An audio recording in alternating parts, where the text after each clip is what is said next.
Sincere greetings to everyone. I am Rajkumar, Assistant Professor of English from Department of English, Pandit Nekiram Sharma Government College, Rohtak. Today, I am going to discuss an important topic from English poetry, that is metaphysical poetry. In this video, I am going to discuss the origin of metaphysical poetry, its main characteristics, and the contribution of metaphysical poets to English poetry. The word metaphysical poetry is a philosophical concept used in literature where poets portray the things or ideas that are beyond the depiction of physical existence. Etymologically, there is a combination of two words, meta and physical, in the word metaphysical. The first word, meta, means beyond, and physical means physical nature. So, metaphysical means beyond physical, beyond the normal and ordinary. Metaphysical poetry means poetry that goes beyond the physical world of senses and explore the spiritual world. It deals with objects and ideas that are beyond the existence of this physical world. The term metaphysical may be applied to any poetry which deals with spiritual or philosophical matters. Metaphysical poetry is a genre of poetry that deals with deep and profound subjects like spirituality, religion, etc. It is highly intellectual form of poetry and presents the world to its reader in a different way. It asks questions that science cannot answer. Here are some common metaphysical questions.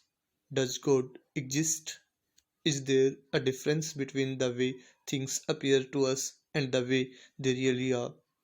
Essentially, what is the difference between reality and perception? Is everything that happens already predetermined? If so, then is free choice non existent? Is consciousness limited to the brain? Let us look at the origin of the term metaphysical poetry in more detail. John Dryden used this word at first and said in his discourse that Donne affects the metaphysics. Later on, Dr. Johnson borrowed this term from Dryden's phrase and used it for a group of 17th century poets. In the book Lives of the Most Eminent English Poets, the author Samuel Johnson made this first use of word metaphysical poetry. Dr. Johnson said, about the beginning of 17th century appeared a race of writers that may be termed as metaphysical poets. They were men of learning. To show their learning was their whole endeavor. Their thoughts are often new but seldom natural. The heterogeneous ideas are yoked by violence together. He used the term metaphysical poet to define a loose group of the poets of 17th century. This group was not formal and most of the poets put in this category did not know or read each other's writings. This group's most prominent poets include John Donne, Andrew Marvell, Abraham Cowley, George Herbert, Henry Vaughan, Thomas Traherne, Richard Crassus. Now I am going to discuss the main features of metaphysical poetry. First is originality. Originality is the hallmark of metaphysical poets. All the metaphysical poets were unique and original in their ideas and thoughts. They did not follow the path of their contemporary poets. They stood against their contemporaries and followed their own way of writing poetry. As the Elizabethans played with words, the metaphysical played with thoughts. They desired to say something unique and new. They wanted to be singular in their thoughts. The next feature of metaphysical poetry is epigrammatical quality. Metaphysical poetry is a vast collection of maxims and sayings. Epigrammatical quality is part and parcel of metaphysical poetry. Every word is adjusted in every line like a brick in a wall and conveys the message of the author. An expanded epigram would be a fitting description of a metaphysical poem. Nothing is described in detail, nor is any word wasted. John Donne is a pioneer in this regard. Abrupt beginning is one of the main characteristics of metaphysical poetry. For example, we may take the opening line of the poem The Canonization: "For God's sake, hold your tongue and let me love."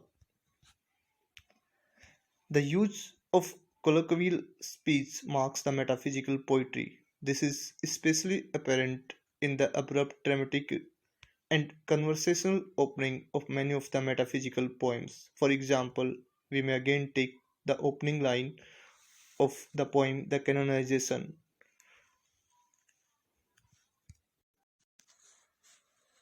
The most important characteristic of the metaphysicals is their possession of or striving after what T.S. Eliot calls undissociated sensibility, the combination of thought and feelings.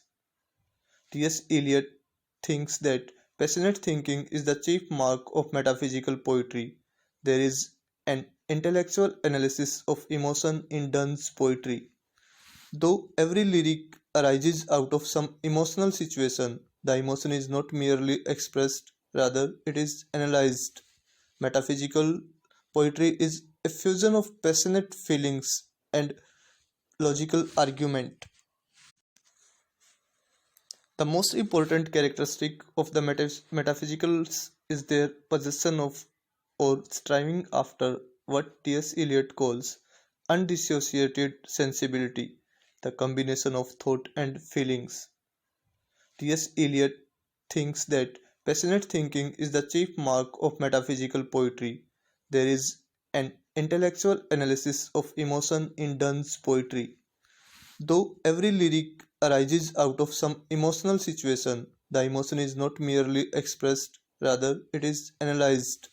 Metaphysical poetry is a fusion of passionate feelings and logical argument.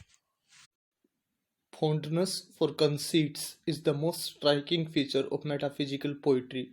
In this poetry, we find an abundant use of conceits.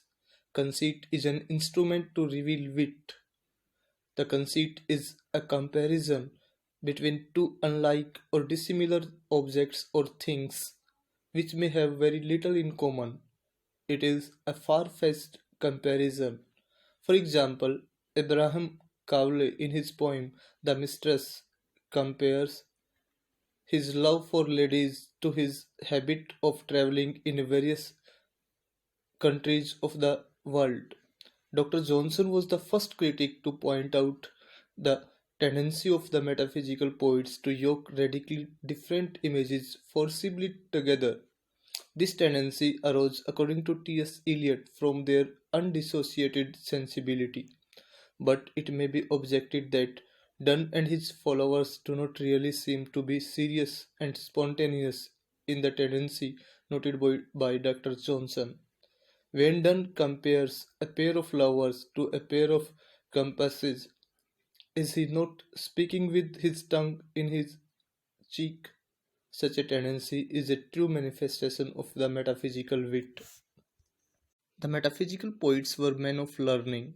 They were men of high intellect. They were all graduated from Oxford or Cambridge University, or they studied at one of the Inns of Court in the city of London. Their poetry reveals their scholarship. The poetry of the metaphysicals has the impress of very vast learning. To show their learning is their chief object. Whatever be the demerits of the metaphysical poets, even Dr. Johnson had to admit that for writing such poetry it was at least necessary to think and read. However, it may be said that this poetry is more brain sprung, not heartfelt. They twisted their vast learning in their poetry. Due to this, metaphysical poetry became very difficult to understand. Affectation and hyperbolic expression are important characteristics of metaphysical poetry. It is often hard to find natural grace in metaphysical writing, abounding in artificiality of thought and hyperbolic expression. The writer deemed to say something unexpected and surprising. What they wanted to sublime, they endeavored to supply by hyperbole. Their amplification had no limit. They left not only reason but fancy behind them and produced combination of confused magnificence. Obscurity is one of the important features of the metaphysical poetry. In this poetry, we find obscurity and vagueness of subject. Metaphysical poetry is considered highly ambiguous and obscure due to high intellect and knowledge of metaphysical poets. The metaphysical poets frequently combine dissimilar ideas, so their poetry is harsh, obscure, and puzzling. Their poetry is greatly challenging to understand at the first reading. It needs full concentration and full attention to getting to the roots of the matter. Obscurity is one of the important features of the metaphysical poetry. In this poetry, we find obscurity and vagueness of subject. Metaphysical poetry is considered highly ambiguous and obscure due to high intellect and knowledge of metaphysical poets. The metaphysical poets frequently combine dissimilar ideas, so their poetry is harsh, obscure, and puzzling. Their poetry is greatly challenging to understand at the first reading. It needs full concentration and full attention to getting to the roots of the matter. Now, I'm going to discuss the contribution of metaphysical poets to English literature. The metaphysical poets have given to the English language its best religious poetry. The moods of incisive introspection and mysticism could best be expressed not through commonplace, conventional poetic images and language, but unconventional and bold imagery which would jolt the mind and spirit of the reader into an intimate rapport with the mood of the poet. Herbert, Donne, Vaughan, and Cressa are the most important among the religious English poets of all ages. In the field of love poetry, the contribution of metaphysicals is considerable and quite important from the historical point of view. When Donne appeared on the stage, Spenser and his followers were following the Petrarchan tradition of highly sentimental and idealized love poetry, which had not much to do with reality. Donne demolished this claptrap and started a vein of highly realistic, frankly sensual, and sometimes downright cynical amatory verse. He was critical of Elizabethan sonnetteers and lyricists who put their mistresses, real or imaginary, on the pedestal of deity and pretended to woo them as their servants, dying or living in accordance with their moods of rejection or acceptance of their supplications. In the field of love poetry, the contribution of metaphysicals is considerable and quite important from the historical point of view. When Donne appeared on the stage, Spenser and his followers were following the Petrarchan tradition of highly sentimental and idealized love poetry, which had not much to do with reality. Donne demolished this claptrap and started a vein of highly realistic, frankly sensual, and sometimes downright cynical amatory verse. He was critical of Elizabethan sonnetteers and lyricists who put their mistresses, real or imaginary, on the pedestal of deity and pretended to woo them as their servants, dying or living in accordance with their moods of rejection or acceptance of their supplications. To sum up, it can be said that metaphysical poetry is not intended to be read in passive way. Its use of paradox, imagery, conceits, and wit is meant to awaken the reader. Metaphysical poetry asks the philosophical questions about religion, faith, spirituality, and being. So, metaphysical poetry is to be read with an open mind. The challenging approach of such poetry develops the concentration of the reader on the things that exist beyond this physical world. It also permits the poet to state their inner thoughts in the poetry, though higher cognitive skills are required to digest the abstract ideas and concepts coined in metaphysical text of poetry.